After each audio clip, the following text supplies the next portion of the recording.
Mais moi, je pense que ce procès est injuste.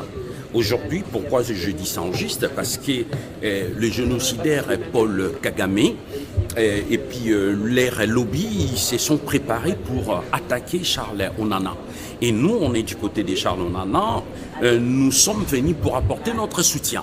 Donc, parce que quand on attaque Charles Onana, c'est la République démocratique du Congo qui est attaquée. La France soutient Paul Kagame. Et c'est ça les problèmes. Et les États-Unis d'Amérique aussi. Pourquoi ils sont là? Bon, on va entraîner Charles Onana parce que les écrits, tout ce qu'il a écrit dans ses livres, il veut les faire disparaître. Il veut discréditer Charles Onana de façon qu'on efface cette histoire, qu'on parle du génocide. Mais attendez, au Rwanda, il y a aussi des Hutus, il y a aussi des Touras. Il y a plusieurs tribus au Rwanda, mais pourquoi on veut seulement parler des Tutsis? On n'est pas contre. Quand il y a eu les massacres, il y a eu les Tutsis, les Hutus, il y a eu aussi des étrangers qui sont morts. Et surtout la cause de ces massacres, ça percute directement en République démocratique du Congo. Et Kagame est en train de massacrer jusqu'aujourd'hui en République démocratique du Congo. Et je pense qu'on a suivi les avocats. Beaucoup de gens, ils ont intervenu, des témoins. Les gens, ils sont pour Charles Onana. Mais sauf que la partie civile, ils sont là pour défendre Paul Kagame et son régime. Je dis au peuple congolais et surtout au président Félix Tshisekedi, président Félix, il faut faire attention. Je pense que là, il ne faut pas couper, il faut que je sois clair. Quand le président Félix il vient ici en France pour l'OIF, Organisation internationale de la francophonie, il ne devait pas venir, il devait même envoyer un secrétaire d'État. Parce que la francophonie est dominée par le lobby tutsi-rwandais.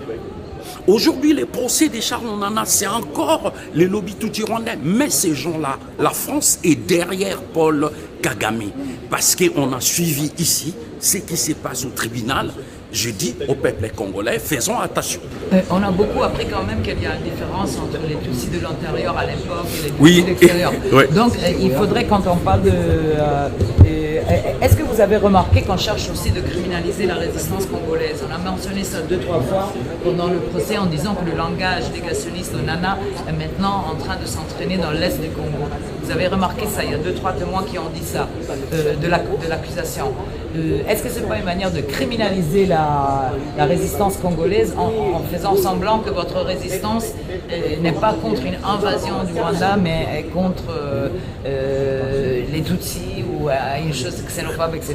Et ceux qui veulent nous faire taire la résistance congolaise, vous savez, dans un combat, dans un pays qui est occupé par le Rwanda, l'Ouganda, en complicité de l'Occident, je le précise bien, le Congo est occupé, il y a les massacres qui continuent, les pillages systématiques des ressources naturelles et minières.